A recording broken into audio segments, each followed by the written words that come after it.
Welcome back to Occult Archives, listeners. Today we're going to crack open one of those books that have both captivated and terrified people for centuries. Oh, yeah, a real page turner, but maybe keep the lights on for this one. Right.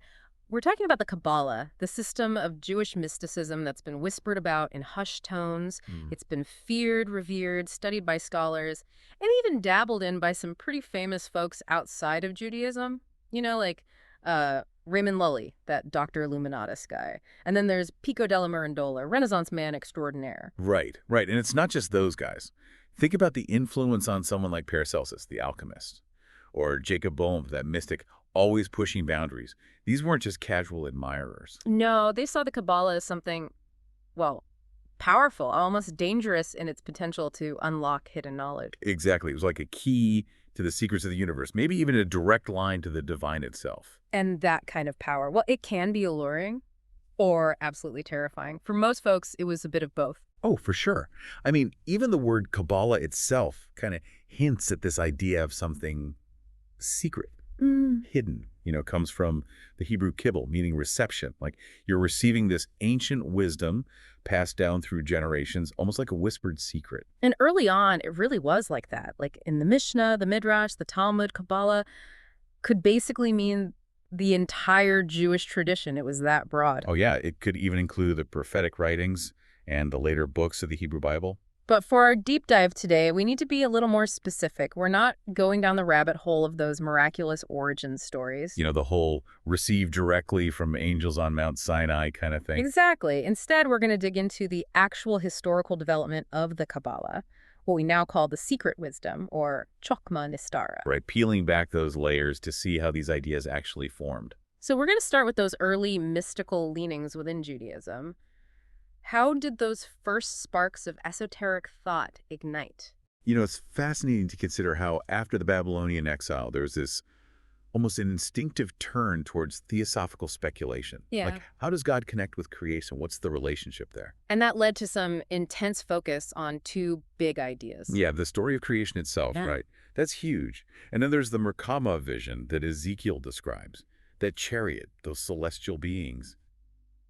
It's a powerful image. And both of those, in their own way, wrestle with that fundamental question. How does a God who's beyond our comprehension interact with the world we experience?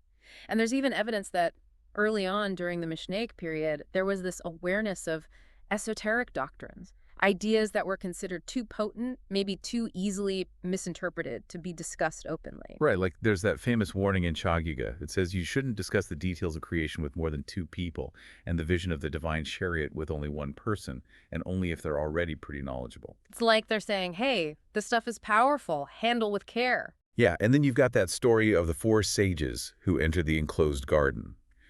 It's a metaphor for delving into these deep mystical studies. And, well, things don't go so well for them. One dies, one goes mad, one tries to destroy the garden itself.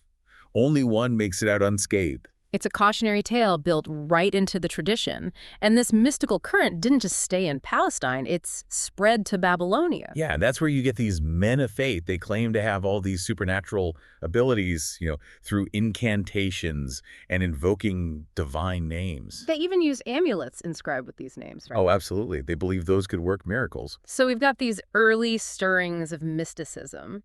But the Kabbalah, as a fully formed system, that hadn't emerged yet. Now, Jewish tradition loves to trace it all the way back to figures like Rabbi Ismail ben Elisa, Nechunja ben Hakana. And, of course, the big one, Simon ben Yoshai. He's the one traditionally credited with writing the Zohar, supposedly around the 2nd century A.D. That's the big book of Kabbalah, right? It is. And he was a Tannite, one of those early rabbinic sages whose teachings are collected in the Mishnah. So a pretty respected figure. But then there's modern scholarship, which paints a different picture. You've got Zooms, Geiger, Jelinek, Greats.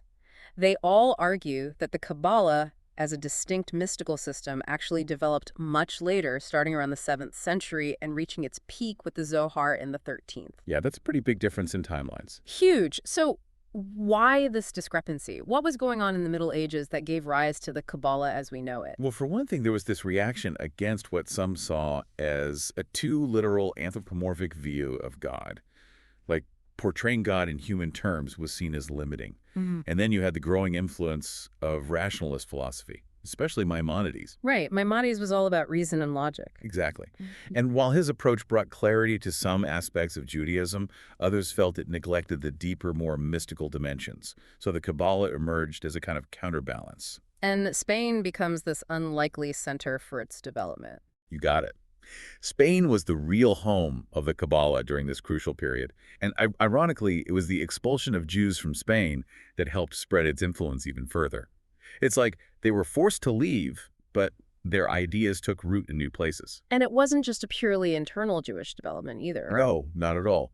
The Kabbalah absorbed ideas from all sorts of places. You can see influences from Philo, from Neoplatonism, even some Gnostic elements. So it's like this synthesis of different intellectual currents. Exactly. But, and this is important, all those borrowed ideas were given a distinctly Jewish spin.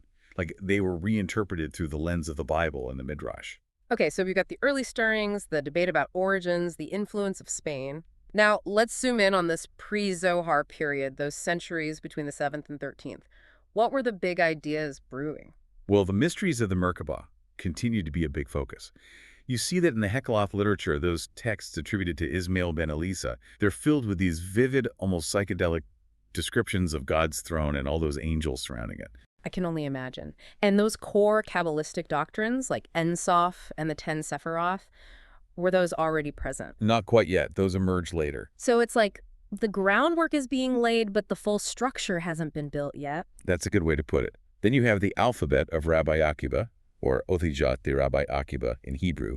This text goes deep into the symbolic meanings of each Hebrew letter, seeing them as representing ideas and even divine powers. That sounds incredibly complex. It is.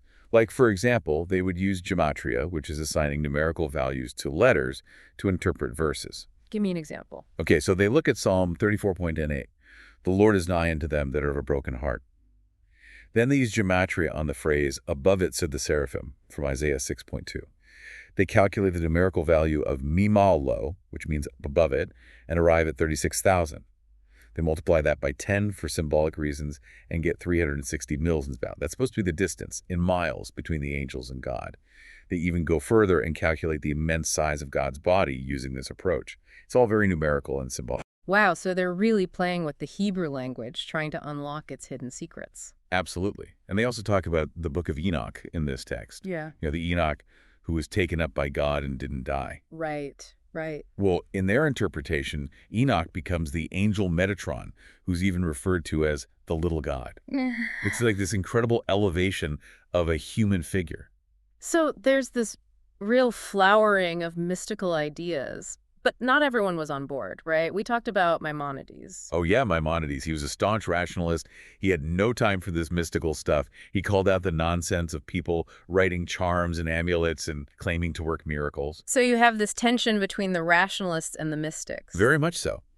Then in the midst of all this, you have the emergence of the Book of Creation, the Sefer Yetzirah. This is a big one. Why is it so important? Well, it's considered the first systematic work of philosophical speculation within this mystical tradition. It's not like that other Yetzirah book mentioned in the Talmud, where rabbis supposedly used it to create a calf every week. Right. This Sefer Yetzirah is different. It's presented as a monologue by Abraham, where he basically contemplates the world around him and comes to understand the unity of God. So Abraham is the first philosophical mystic. Pretty much. And this leads to what our source calls theosophical arithmetic. What's that all about? Well, the book introduces this idea of 32 paths of secret wisdom. It breaks those down into 10 numbers, which later become known as the Sephiroth and the 22 letters of the Hebrew alphabet. And those 10 numbers, the Sephiroth, what do they represent? That's a great question, and even back then there was debate. Were they principles, substances, powers, worlds, even organs of the deity? Our source suggests thinking of them as emanations flowing forth from God. But they weren't yet as fully defined as they would become later. And each number has a specific meaning. Exactly. So number 1 is God's spirit, encompassing all potentiality. Number 2 is the active principle that brings about creation. 3 is water, 4 is fire. And the rest represent the 6 directions. So even basic geometry has mystical significance. Oh, absolutely. And then you have the 22 letters divided into 3 groups. First, the 3 mother letters, Aleph, Mem, Shin, representing fundamental principles. Like the building blocks of reality itself. Exactly. Then there are the 7 double letters with their opposing concepts like life and death, wisdom and folly. And finally, the 12 single letters connected to the zodiac, the months, and even the human body. It's all about correspondence, you know. It's like they saw the universe as this intricate tapestry woven together by these letters and numbers. That's a beautiful way to put it. And the Sefer Yetzirah emphasizes this idea of combination and transposition. Like with just 22 letters, you can create an infinite number of words in combination. It's like the potential of creation itself. Exactly. And the book ends with Abraham attaining this profound knowledge and entering into a covenant with God. So Abraham becomes this model for mystical seekers. Exactly. Our source also mentions other pre-Zohar works, but let's jump ahead to a key figure, Isaac the Blind. He's considered a pivotal figure in the development of the Sephiroth as more defined doctrines. His student, Rabbi Azariel, really fleshed those out.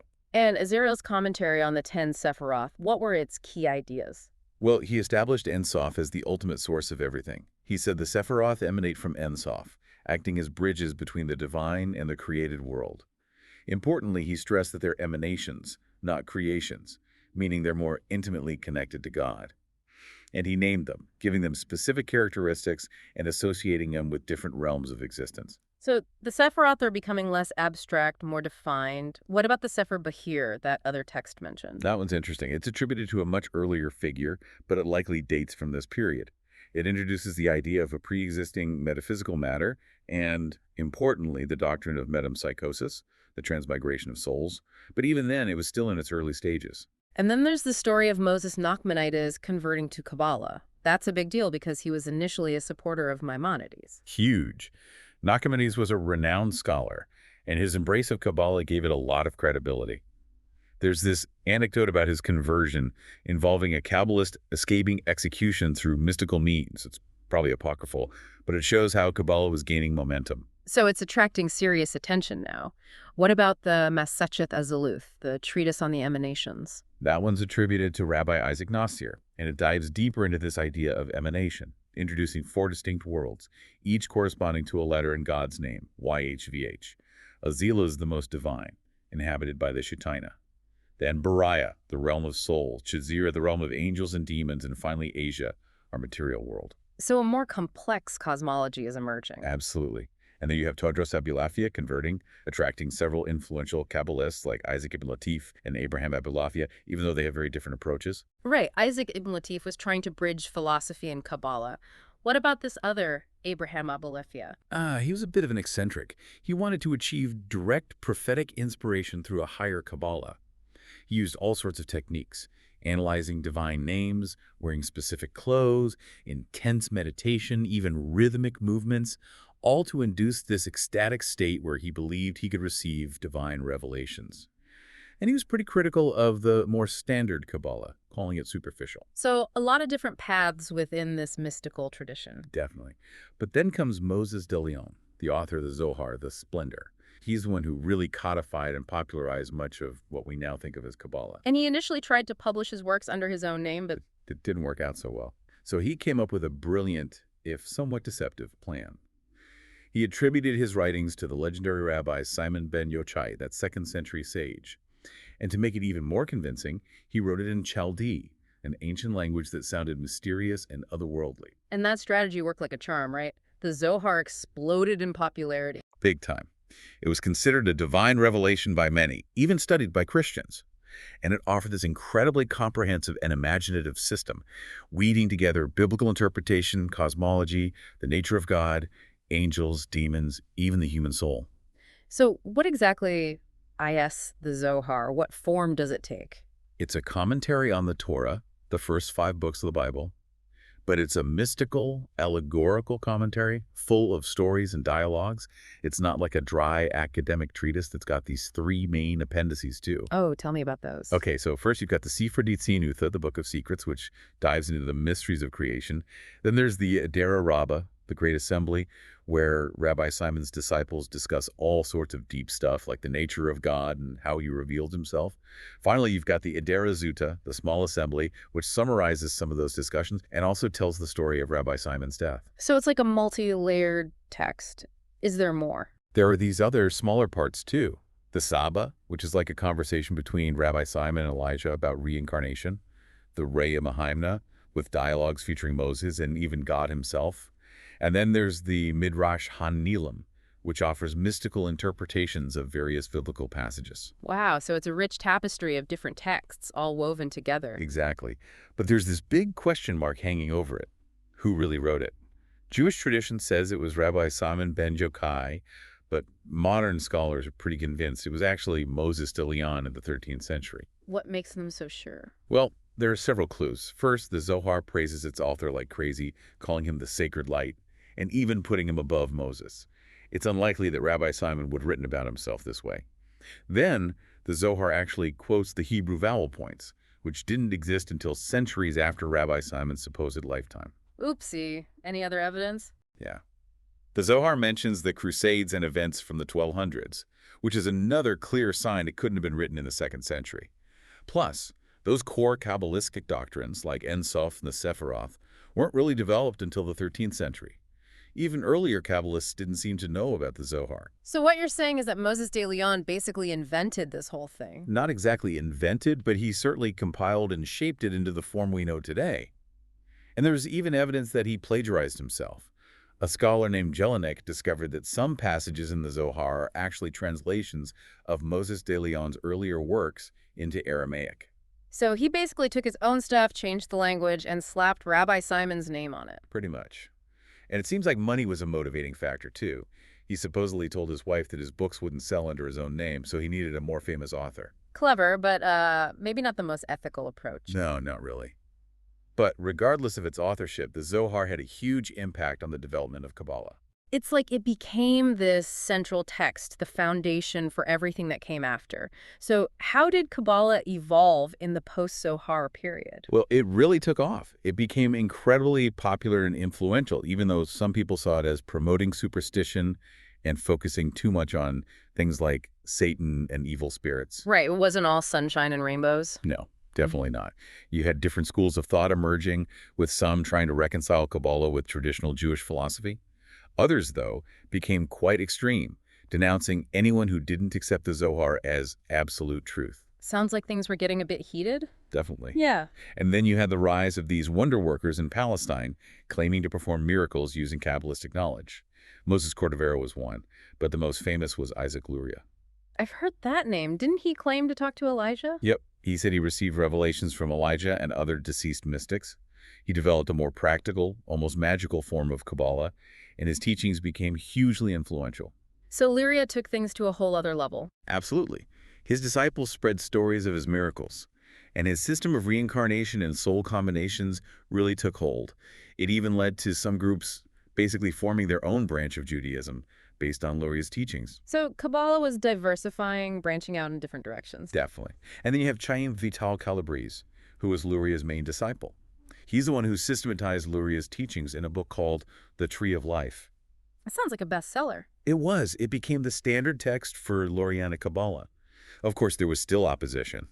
Leon de Modena, for example, was a vocal critic. He called Kabbalah out as fake, dangerous, and full of pride. So the debate raged on. Oh, yeah. And then there was that whole drama with Sabbatai Zevi, the false messiah, whose claims were rooted in Kabbalistic ideas.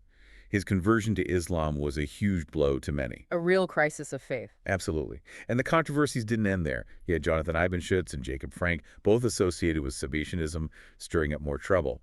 But by the 18th century, Kabbalah's influence began to wane, especially as modern ideas started to spread. So it kind of went out of fashion. In a way, yes. Though it still has its adherents today, it never quite regained the same level of authority it had in the past. Okay, so that's the historical journey. Now let's dive into the core beliefs of Kabbalah. Right. What does it actually say? Exactly. We talked about Ein Sof, the endless divine essence, that which is beyond all comprehension. And then the 10 Sephiroth, those emanations that flow forth from Ein Sof and make up the structure of reality. Like facets of a diamond, right? Each one reflecting a different aspect of the divine light. Perfect analogy. And each Sephira has a specific name and meaning. Yep. You've got Keter, crown, Chakma, wisdom, Bina, intelligence. Those are like the intellectual powers. Then Chizd, mercy, Gebra, judgment, and Tiferet, beauty, representing the moral qualities. Finally, Netzach, eternity, Hod, splendor, Yesod, foundation, and Malkut, kingdom, which is the divine presence in this world. And they're often depicted visually, right? Absolutely. There's the Adam Kadmon, the primordial man, where each sephira corresponds to a part of the body. And then there's the famous Kabbalistic tree of life, which shows them all interconnected in this intricate pattern. And the tree has masculine and feminine sides, right? Yeah, generally the right side is masculine, representing giving and expansiveness, while the left side is feminine, representing receiving and contraction. The central pillar harmonizes these opposites. What about Adam Kadmon, that idea of a second god or divine word? In some interpretations, Adam Kadmon represents the totality of the Sephiroth, the blueprint for creation. Later, the doctrine of four worlds emerged: Atzilut, Beriah, Yetzirah, and Asaya, each with its own manifestation of the Sephiroth. And we're in Asaya, the lowest of those worlds. Right, the physical realm. But even here, even in this material world, the Zohar sees a spark of divinity in everything. What about evil? How does that fit into the picture? Well, Kabbalah posits a realm of darkness called the Sitra Achra, which opposes the Sephiroth. It's not just the absence of good, but an active force with its own hierarchy of evil spirits, the Klipot. And those Klipot are always trying to mess things up. Yep, they're like the cosmic troublemakers. And overcoming their influence is a big part of the Kabbalistic journey. But this idea of two opposing kingdoms really solidified later in its development. What about the Messiah? What role does he play? The Messiah's arrival is seen as the culmination of this cosmic drama. He's the one who will finally vanquish the Klipot, usher in an era of peace and harmony, and restore the world to its original perfection. So it's a very hopeful vision. Definitely. And it's all tied to human action. The Zohar teaches that our actions here in the physical world can influence the spiritual realms. We have the power to tip the scales, so to speak. What about humanity's place in all this? We talked about man as microcosm. Right. Kabbalah sees humans as reflections of the entire universe. It's like we contain all the Sephiroth within us. Our bodies are like the Merkaba, the divine chariot, and our souls originate from Ein Sof itself. We have different aspects to our souls, each connecting to a different realm. So we're pretty important. We are. And Kabbalah also has this idea that souls existed before they entered our bodies. They were in a heavenly realm, and they were reluctant to come down here. I can relate to that. This place can be a bit rough. Right. But we're here for a reason. We're supposed to learn and grow and ultimately return to that divine source. What about reincarnation? Yeah, that's the idea of Gilgul. If a soul doesn't achieve perfection in one lifetime, it can be reborn to try again. There's even the idea of Ibr, where a more advanced soul can temporarily inhabit another person's body to help them along. So it's like cosmic tutoring. Something like that. And then there's Kavana, which is like intense focus during prayer. Kabbalists believe that by focusing your mind and heart during prayer, you can actually draw down divine energy and influence events. That's pretty powerful stuff. So ultimately, it's all about returning to the divine source. Yes, but not just individually. Kabbalah has this vision of a final restoration where the entire universe, even the forces of evil, will be redeemed and returned to Ein Sof Suf. It's a very optimistic outlook. So it's not just about escaping this world, it's about transforming it. Now let's talk about how Kabbalists interpreted Scripture. Right, that whole mystic interpretation thing. They weren't just reading the Bible literally. No, they saw a deeper hidden meaning behind the words. The Zohar compares the literal text to a garment concealing a soul. And they used all sorts of methods to uncover those hidden meanings, right? Like gematria, notarikon, and endemura. Exactly. Gematria is assigning numerical values to letters to find connections between words and verses. Notarikon is using each letter of a word as an initial for a hidden message. And Temura is substituting letters based on different alphabetic codes. It's all very complex and fascinating. But some critics argue that this kind of interpretation can distort the original meaning of the text. Oh, for sure. Professor Vincha, for example, accused Kabbalists of turning the Bible into nonsense with their interpretations. It's a valid critique. There's a danger in reading too much into things. So it's a delicate balance between finding deeper meaning and respecting the integrity of the text.